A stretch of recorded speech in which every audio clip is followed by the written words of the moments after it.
Hey guys, this is Scott Horn with G.O.A.T Funding. We're going to take a minute in this video and just talk about cutting your losses in a real estate deal. And when to do that, what's the best time, what does that look like a little bit. So I hope you find the video helpful. If you do, please like it. If you have any comments along the way, make those below. We'll get back to you on those. Come join us on our YouTube channel as well. So cutting your losses in a real estate deal. Guys, I don't care how good you think you are. Things happen. I don't care what it is. At some point in time, something happens somewhere and you go, I'm done. And you've got to make decisions and you've got to get a mindset to be able to do that. It's never any fun. But when you're in business long enough, things are just going to happen. And there's a time and place you cut and run. And it may cost money, whatever it might be. It's okay. Because in the long run, you're probably going to save money. You're going to save time, trouble, mental, brain power, everything out there along the way.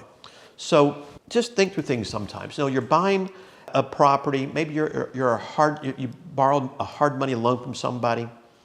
You get in the deal. All of a sudden, things just keep popping up. Things you never expected from a repair basis. All of a sudden, you're $5,000 over cost. You're $10,000. You're $20,000 over cost. You're going, oh my gosh, I can never get out of this deal. And just to give you all a real life example, this goes back with me as a young investor, early 1990s, yeah, eons ago. Bought a home.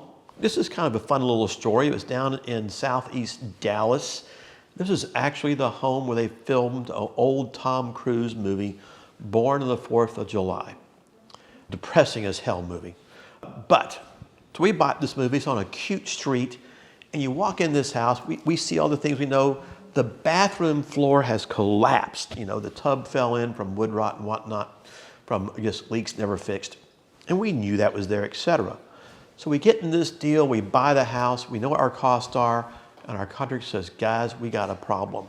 All of the floor joists and seal plates, those are on top of the grade beam, are rotten and termite infested and have to be replaced.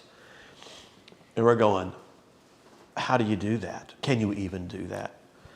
And that was a small expense of $10,000 then. That might be $30,000 or $40,000 today, cost overrun. And you just go, what do you do? Because you really have two choices. You can either just sell the house, whatever you can, take the lick and walk away. Or you make the decision to fix the problem, find a way to borrow the money, and hang on to it. In this case, we bought the property, we already owned it.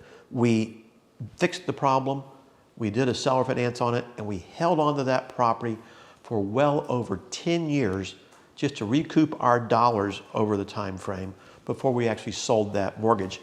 So you have to make those kind of decisions, and time and place and your situation will determine what you do in those scenarios. I see a lot of investors who have bought a property, fixed it up. Maybe they have some cost overruns because of the marketplace, the house isn't selling, and they just keep writing that monthly check over and over again and paying those taxes and insurance. And all of a sudden they realize, well, if I sell it for X amount of dollars, I'm not going to break even. I'm going to lose money. So they keep trying to push the property where it's being listed for too much money and it's not selling. Or on the flip side, I've seen it where they can't afford to make their payments anymore.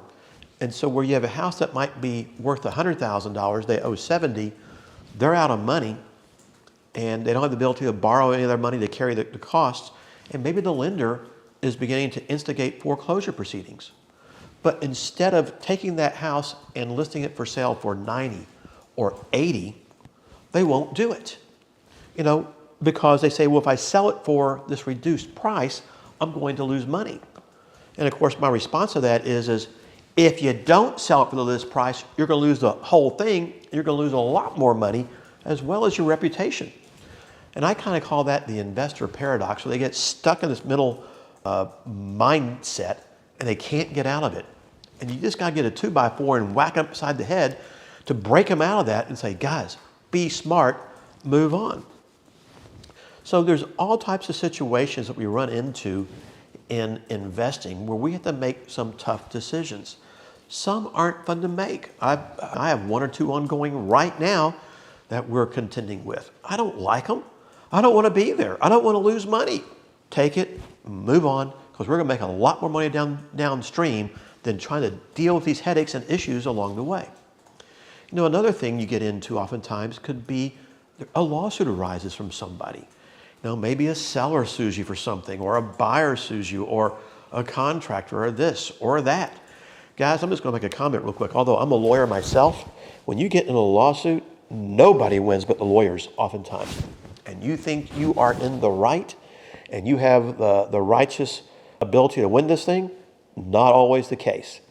I always tell a lot of people that, you know, it's easy to win the war or win the battle of winning the lawsuit, but you lose the war because you can't collect. And you waste eons of time, brain power, and money getting nowhere other than, you know, maybe feeling good that you won.